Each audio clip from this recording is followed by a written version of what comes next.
दुआ में बहुत ही ताकत होती है। दुआ मांगते रहना चाहिए। अल्लाह कभी ना कभी आपकी दुआओं पर गुण ज़रूर फरमाएगा। दुआ वो ताकत है जो एड़ियों के मारने से जमजम जारी करवा देती है।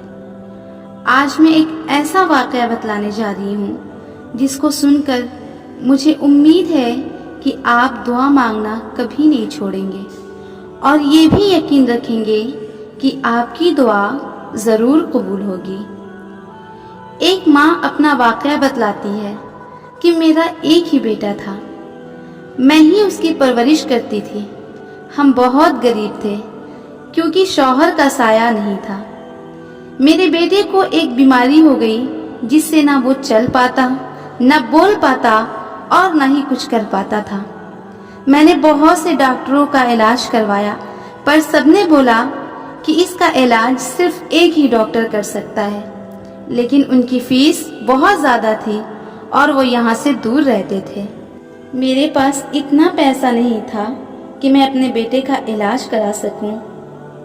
मुझे कुछ समझ में नहीं आ रहा था कि मैं क्या करूं, कैसे अपने बच्चे का इलाज करवाऊं। मैं अपने बच्चे को लेकर एक जंगल में, जहां छोटी सी मेरी झोपड़ी थी, वहां चली गई और वहीं रहने लगी और कुछ जड़ी बूटियां बनाकर अपने बच्चे को खिलाती और उसी से गुजारा करती। उसी जंगल में मैं हर रात को उठती और नमाज पढ़ती और रो रो कर अपने रब से दुआएं करती कि ऐ अल्लाह, तेरे सिवा मेरा सहारा कोई नहीं, एक तू ही है जो सब कुछ कर सकता है।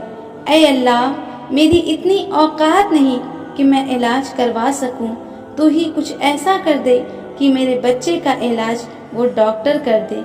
वो हर रोज रो रो कर अपने रब से दुआ मांगती और ये यकीन रखती कि अल्लाह उसकी दुआ ज़रूर सुनेंगे और उसके बेटे को अच्छा कर देंगे। जिस डॉक्टर से उसका इलाज करवाना था वो डॉक्टर बहुत ही बड़े और जाने माने डॉक्टर थे। इत्तफाक से उन्हें कहीं जाना था। वो अपने किसी बहुत ज़रूरी काम से कहीं दूसरे जगह का सफ़र करने जा रहे थे। अपनी फ्लाइट में सवार होकर वो चल दिए। रास्ते में न जाने क्या हो गया, मौसम इतना ज़्यादा खराब हो गया, बिजलियां गरजने लगी, बारिश बहुत ज़्यादा होने लगी, तो फ्लाइट को किसी दूसरे ही एयरपोर्ट पे उतारना पड़ा। डॉक्टर की मीटिंग बहुत अहम थी, इसलिए उन्होंने एक गाड़ी बुक की और उस गाड़ी पर सवार होकर अपने ज़रूरी काम के लिए चल दिए। वो जा ही रहे थे कि और तेज बारिश होने लगी और उस डॉक्टर की गाड़ी बीच जंगल में ही खराब हो गई।